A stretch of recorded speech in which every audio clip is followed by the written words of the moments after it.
안녕하세요. 뻔뻔한 남자친구와 그의 어머니로 인해 파혼하게 된 여성입니다. 저는 홀어머니 밑에서 자랐습니다. 어머니께선 피아노 과외를 하시며 저를 키우셨어요. 아버지는 제가 10살 때 사고로 돌아가셨거든요. 사무실 사람들하고 연말 회식을 하고 오기로 되어 있었는데 아무리 기다려도 아버지가 집에 오지 않으시더랍니다. 어머니 말씀이 평소와 달리 몹시 느낌이 안 좋으시더래요. 그리고 새벽동이 틀 때쯤 경찰로부터 연락을 받으셨지요.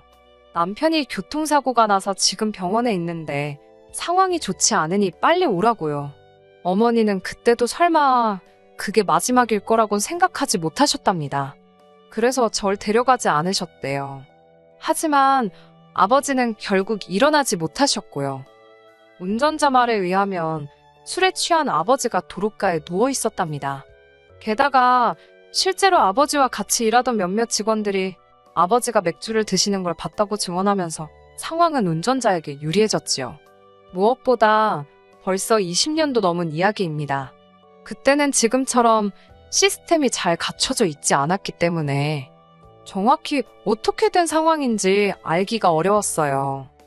상황이 억울했지만 어머니 말씀이 거기에만 매달려 있을 수가 없으셨답니다.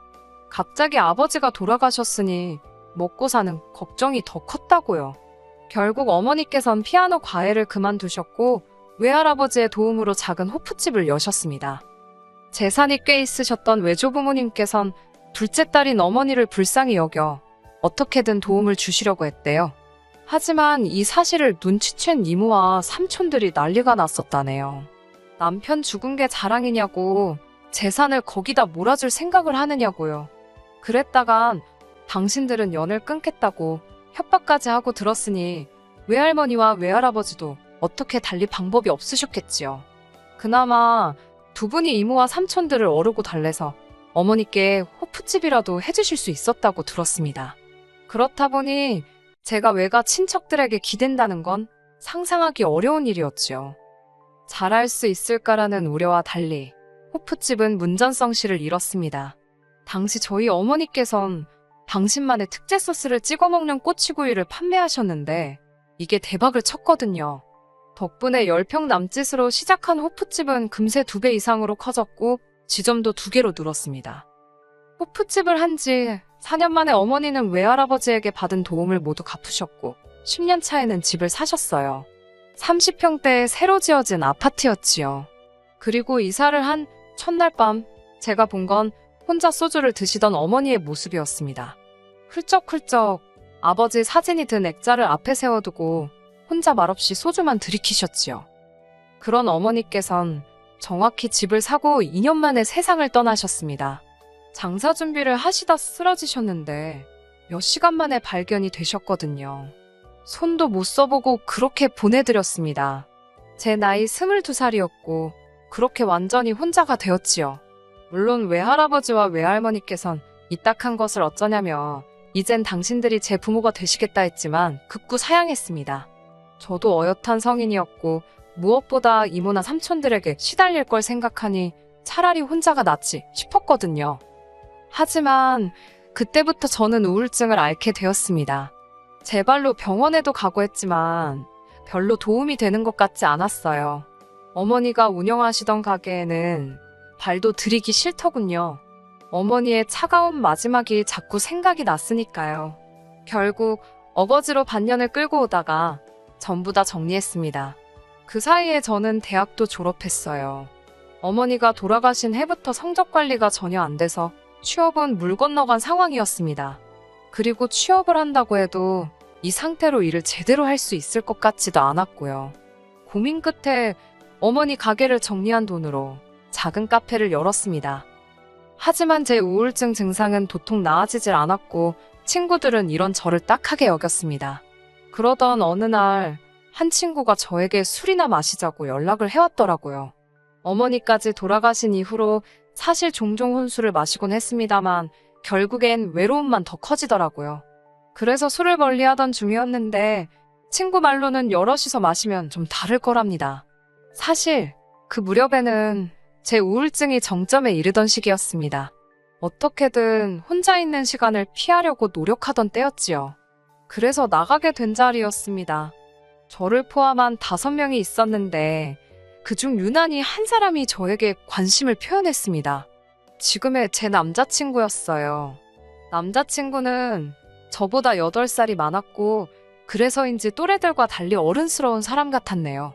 술자리 이후로 2~3번 더 만나면서 데이트를 하게 되었고 한동안 느끼지 못했던 즐거움이라던가 행복함을 잠깐씩이나마 느낄 수 있었어요. 술자리를 주선했던 친구도 좋은 집안에 능력 있는 오빠라며 잘 만나보라고 저를 부추겼습니다. 저희는 얼마 지나지 않아 사귀는 사이가 되었고 솔직히 털어놓자면 저는 많은 부분을 남자친구에게 의지했습니다. 남자친구의 부모님은 2분 다 교육자셨고 남자친구는 중견기업 인사팀에 근무하고 있었어요. 부모님의 교육자라서 그런지 남자친구의 말투는 늘 뭔가 저를 가르치려는 듯 했습니다. 또한 회사 일은 어찌나 바쁘던지 걸핏하면 연락이 되지 않았는데 그 점은 저를 정말 미치게 했습니다. 그럴 때면 자꾸 돌아가신 부모님 생각이 났거든요. 연애 초반에 이미 남자친구에게 제 사연을 허심탄회하게 털어놓았는데도 남자친구는 도통 그 버릇을 고치지 못했습니다. 그렇다 보니 한 달에 1~2번은 꼭 싸우게 되었지요. 그럴 때마다 남자친구는 저에게 헤어지자고 말했고 지금 돌이켜보면 참으로 후회스럽습니다만 저는 남자친구를 붙잡았네요. 그렇게 사귄 지 2년이 되어갈 무렵 남자친구가 저에게 프로포즈를 해왔습니다. 솔직히 왜 결혼하자는 이야기를 안 할까 싶어서 노심초사하고 있었기에 남자친구의 프로포즈가 얼마나 반갑고 기뻤는지 몰라요. 저는 2번 생각지도 않고 그 프로포즈를 받아들였지요. 말 그대로 감격에 눈물을 흘리면서 말이에요. 그리고 2주가 지난 뒤 어머님 아버님께 인사를 드리러 가게 되었습니다. 첫인상은 평범하신 분들이었어요. 2분 다 교육자셔서 그런지 말투도 교양 있고 제가 불편할 법한 이야기는 하지 않으시더라고요. 그러다 저희 부모님 이야기가 나왔습니다. 저는 솔직히 당연히 알고 계실 줄 알았는데 2분 다 표정이 전혀 모르시는 눈치더라고요. 힘들었지만 제 입으로 2분 다 안 계시단 이야기를 전해야만 했지요. 그런데 그때부터 뭐랄까요? 공기가 달라졌다고 할까요? 아버님은 그래도 떨떠름한 표정이시긴 했어도 몇 마디 더 걸어주셨지만 어머님은 아예 저를 쳐다도 안 보시더라고요. 그렇게 인사를 드리고 나오는데 참 서러웠습니다. 남자친구도 눈치를 챘는지 어머님께서 아마 당황하셨을 거고 동시에 제가 안쓰러워서 표정 관리를 못하신 걸 거라며 저더러 자격지심이랍니다. 왜 그렇게 부정적으로 받아들이냐고 저에게 너무 나쁜 쪽으로만 생각하지 말라고요. 이후로 얼마 뒤 평소처럼 카페에서 일을 하고 있는데 남자친구가 말도 없이 어머님을 모시고 왔더라고요. 남자친구 딴에는 제가 그래도 경제력이 있다는 걸 보여주고 싶었던 모양입니다. 하지만 손님들도 제법 있었고 어머님께만 신경을 써드릴 상황이 못 되었어요. 1시간쯤 지나 손님들이 어느 정도 빠지고 나서야 대화를 나눌 수 있었지요. 어머님께서 장사는 잘 되냐고 물어보시면서 저희 어머니가 돌아가실 때 제 앞으로 뭐 남겨놓으신 재산 같은 건 없냐고 단도직입적으로 물어보시더라고요. 아직 남자친구에게도 제대로 말한 적 없던 이야기라 대충 얼버무려서 상황을 넘겨야 했습니다. 사실 남자친구도 저에게 비슷한 질문을 몇 번인가 한 적이 있었습니다. 카페는 무슨 돈으로 차린 거냐? 지금 사는 집은 전세냐 월세냐? 카페 하면서 얼마나 버냐? 솔직히 결혼 이야기가 오가기 전에는 어찌 보면 민감한 부분이라 말하지 않았었고요. 결혼 이야기가 나온 뒤로는 갑자기 재산 이야기를 하는 것도 웃겨서 타이밍을 재고 있었달까요? 그런데 어머님께서 먼저 그런 질문을 하시니 당황스러워서 말이 잘 안 나오더라고요.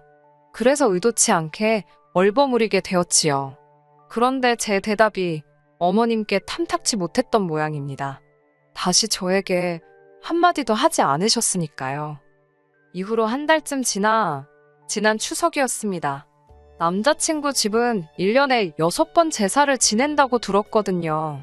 어찌됐건 결혼하겠다고 인사도 드린 상황이고 명절에 혼자 집에 있는 것도 내키지 않았습니다. 그런 제 마음을 안 건지 남자친구가 이번 추석에는 어머님 좀 도와드릴 수 있겠냐고 묻더라고요. 다른 여자들은 어떻게 생각할지 몰라도 저는 남자친구의 제안이 고마웠습니다. 저는 흔쾌히 좋다고 했어요. 그리고는 추석 전날부터 가게 문 닫고 남자친구 본가에 머물면서 시장 가서 장 보는 것부터 청소까지 하루 종일 꼬박 도와드렸지요. 아버님께서는 어머님더러 당신 아주 며느리 복이 있는가 보다고 저에게도 기특하다, 장하다, 요즘 애들 같지 않다며 싱글벙글 좋아하셨습니다. 청소까지 마치고 나니 어느덧 밤 10시가 다 되었고 손님방에서 자게 되었어요. 그런데 다음날 어머님께서 저더러 아침 먹었으면 슬슬 집에 가라고 하시더군요. 솔직히 서운한 마음이 들기 전에 당황스러웠습니다. 당연히 명절을 같이 보낼 줄 알았고 친척분들한테 인사도 드리겠거니 생각했거든요. 하지만 어머님께선 사람 일이 어찌 될 줄 알고 결혼도 안 했는데 인사를 하냐며 어른들이 흉본다고 하시더라고요. 서럽고 구차한 마음에 결국 제가 먼저 인사드리고 나왔습니다. 남자친구도 따라 나오지는 않고 현관 앞에서 조심히 가라고 하더라고요. 남자친구의 입장을 이해 못하는 것도 아니었고 어머님의 말씀도 무슨 의미인지 알아는 들었지만 참 서글펐네요. 게다가 생각지도 못한 문제가 또 저를 기다리고 있었습니다. 그건 바로 남자친구의 재정 상황이었어요. 나이도 저보다 8살이나 많았고 성실하게 직장 생활을 하고 있었으니 당연히 어느 정도 모아둔 돈도 있을 거라고 짐작했지요. 하지만 남자친구 말이 저와 만나는 동안 여기저기 투자를 하면서 생각지 못한 손해를 많이 봤답니다. 저를 행복하게 해주려다 그랬다나요? 어이가 없어서 정확히 그래서 얼마가 남았냐 물으니 4천만 원이 전부라 했습니다. 제가 실망한 표정을 감추지 못하자 너는 얼마나 모았냐고 속물이냐면서 표정이 그게 뭐냐고 짜증을 내더라고요. 어찌됐건 남자친구가 결혼 상대였으니 계속 숨기기도 그래서 저는 고민 끝에 제 앞으로 아파트가 있다고 말했습니다. 어머니가 떠나신 이후로 계속 빈집 상태로 있던 곳이지요. 곳곳에 어머니와의 추억이 깃든 그 큰 집에서 혼자 있자니 부모님 생각도 너무 많이 나고 그럴수록 점점 더 우울해지더라고요. 그래서 팔찌도 새를 주지도 않고 비워둔 상태였어요. 하지만 결혼을 앞둔 마당에 더는 숨기면 안 되겠다 싶었습니다. 그래서 아파트뿐만 아니라 그 밖에 대략적인 재정 상황을 털어놓았어요. 제 이야기를 들은 남자친구는 얼굴에 화색이 돌더군요. 지금까지 그 이야기를 왜 안 했냐며 저더러 맹출합니다. 저는 혹시나 남자친구가 쓸데없는 생각이라도 할까 싶어 미리 그 아파트는 팔지 않을 거라고 확실히 못을 박았어요. 정리할 생각도 없고 마음의 준비도 안 되었다고요. 남자친구는 누가 언제 그 아파트 팔자고 했냐며 걱정 말라 했고요. 그리고 며칠 뒤, 그러니까 지금으로부터 2주 전 주말에 있었던 일이에요. 카페 휴일이라 모처럼 집에서 쉬고 있는데 남자친구가 전화를 걸어왔어요. 어머님께서 병원 진료 때문에 서울에 올라오셨는데 저더러 좀 태우러 와달라더군요. 전화기 너머로 들으니 어머님이 바로 옆에 계신 것 같아서 싫다 소리를 못했지요. 그렇게 어머님과 남자친구가 있는 병원으로 차를 끌고 갔습니다. 두 사람을 태우고 어디로 갈 거냐 물으니 어머님께선 갑자기 제가 물려받았다는 그 아파트에 한번 가보자입니다. 떨떠름하기도 했고 일단 점심은 어쩌시냐고 물으니 아파트만 봐도 배가 부를 것 같다면서 아파트로 가라셨습니다. 어머님께선 전과 달리 저에게 계속 말을 거셨습니다. 이런저런 질문도 하셨고 그러다 물려받은 재산이 얼마나 되는지 물어보시더라고요. 저는 얼떨결에 대답을 했고 어머님께선 남자친구와 마찬가지로 왜 진작에 이야기하지 않았냐며 돌아가신 저희 부모님이 저를 많이 사랑하셨던 모양이랍니다. 그 말이 왠지 제 귀에는 곱게 들리지가 않았지만요. 그렇게 40분쯤 달려 아파트에 도착했습니다. 어머님께서 자꾸 들어가 보고 싶다고 하셨지만 제가 그건 싫다고 완곡하게 거절을 했어요. 그러자 어머님께선 의심스러운 눈초리로 확실히 제 집 맞냐입니다. 어이없는 질문에 짜증이 좀 났지만 어머니와의 추억도 있고 해서 아직 다른 사람을 드릴 마음의 준비가 안 되었다고 말씀드렸네요. 그러자 어머님께선 어차피 곧 우리 다 이 집에 들어와서 살 건데 아직도 그래서 어떡하냐입니다. 제가 당황스러워서 무슨 말씀이냐고 되물으려는데 남자친구가 제 말을 막으려는 듯 다른 주제를 꺼내더라고요. 찝찝했지만 일단은 대충 넘어가야만 했지요. 그리고 비로소 그 다음날이 되어서야 남자친구와 이야기를 나눌 수 있었습니다. 남자친구가 전화를 받자마자 제가 어제 그게 다 무슨 소리냐고 물었어요. 다 들어와서 산다는 건 무슨 소리며 내시라니? 그러자 남자친구가 자기가 제 점수 좀 따려고 제가 결혼하면 제 아파트에서 어머님 아버님을 모시고 살겠다 했다고 거짓말을 했답니다. 그러면서 이참에 한번 생각해보래요. 멀쩡한 아파트를 두고 뭐하러 오피스텔 살면서 생돈을 버리냐고요. 그리고 어머님 아버님 두 분 다 이제껏 아파트에서 한 번도 살아본 적이 없으시다며 너무 좋아하실 거랍니다. 남자친구가 떠드는 소리를 듣고 있는데 제 마음이 엄청난 속도로 차갑게 식으면서 동시에 냉정해지더라고요.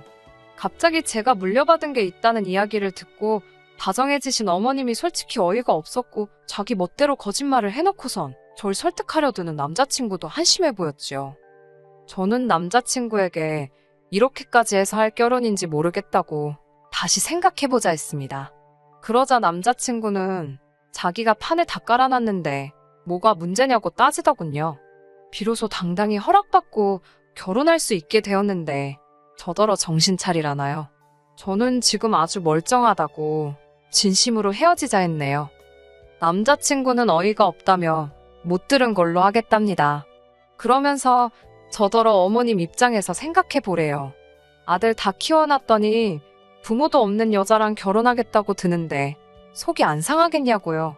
그래도 이제나마 다행히 어머님 아버님께서 속상한 마음은 접고 저를 받아주신다는데 왜 고마운 줄을 모르냐며 고맙긴 개뿔 뭐가 고맙냐 했습니다. 막말로 내가 지금 팔려가는 거냐고 돈 앞에 아무리 장사 없다지만 사람 그렇게 무시하실 때는 언제고 어제는 하루 종일 웃으시느라 광대뼈가 내려오질 않더라고 써붙였어요. 그리고는 더 말하기도 싫다고 내가 눈이 삐었던 것 같다고 전부 없던 이야기로 하자 했네요. 그러자 남자친구가 저더러 후회 안 하냐입니다. 이렇게 지금 가면 자기 부모님한테 다 말씀드릴 거고 그러면 자기랑 영영 결혼 못할지도 모른다길래 그러라 했습니다. 너랑 결혼하고 싶은 생각 이젠 쥐씨할 만큼도 없다고요. 더 어이가 없던 건 그 다음 날이었습니다. 어머님께서 연락도 없이 제 카페로 찾아오셨더라고요. 헤어지자 그랬다며 저더러 갑자기 그러는 이유가 뭐냐입니다. 솔직하게 말씀드렸어요. 모시고 살 생각도 없었고 그 아파트는 계속 비워둘 거라고요. 제 마음 힘든 날 가서 쉬는 그런 곳이라고요. 그러자 어머님께선 조근조근한 말투로 제 생각이 얼마나 어리석고 비경제적인지 설명을 하시기 시작하셨습니다. 어른이 말씀하시니 예의상 처음엔 듣고 있었지만 결국 아들 간수나 잘하시라고 했네요. 알고 계신지 모르겠지만 다 말아먹고 꼴랑 사천 들고 여자한테 결혼하자는 사람이라고요. 그 나이에 사천밖에 없으면서 젊은 여자 재산이나 탐내면 어떤 정신 나간 여자가 좋다고 하겠냐고 그동안 제 속에 있던 말이 저절로 튀어나가는 것 같았지요. 그리고 어머님도 교육자시라면서 인격 수양 좀 하시라 했습니다. 남의 돈 욕심내는 어머님 밑에서 학생들이 뭘 배우겠냐고 학생들이 불쌍하다고요. 그러자 어머님 얼굴이 울그락불그락 벌개지더니 절 한 대 치기라도 하시려는 듯 손을 올리셨어요. 저도 지지 않고 벌떡 일어서서는 남의 영업장에서 추태 부리지 말고 나가시라 했습니다. 이후로 남자친구로부터 몇 차례 연락이 왔습니다.